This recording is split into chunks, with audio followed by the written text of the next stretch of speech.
This is the one of the Japanese Midget submarines that they sunk at Pearl Harbor. It's here at the Working Museum of the Pacific. I'm going to go up to it and touch it. It's pretty cool.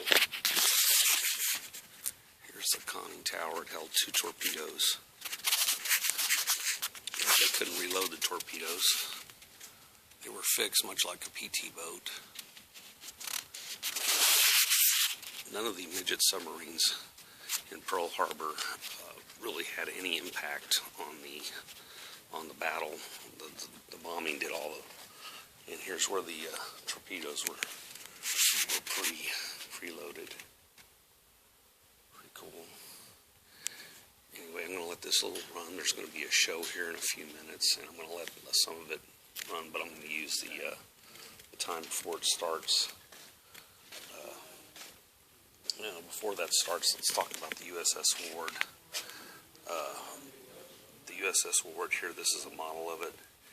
It fired the first shot in the Pacific War on December 7th.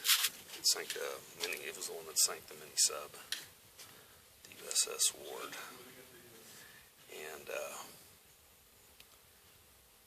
it was later turned into a high-speed troop transport. You can see the torpedo tubes right here. Those are torpedo tubes. So what they do is they would pivot out, and then they would fire torpedoes. So as soon as the torpedoes hit the ground, hit the water, they would go on whatever dead bearing was ahead. So there it is, the SS Ward, the first ship to fire. And you'll note at the end they've got the depth charges there. All in all, a pretty effective combination here.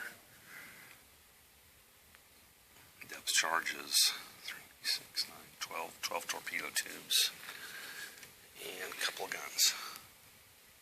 Pretty effective.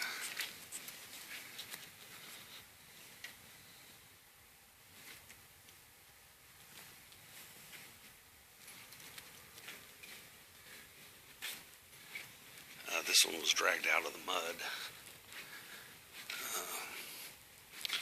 If you come to the Admiral Nimitz Center, you'll see down here, there's a part that's cut out that you can see on the other side. They don't really tell you about it, but you can see it from the gift center. So when you come down here, check that part out. And we're going down the length of it here.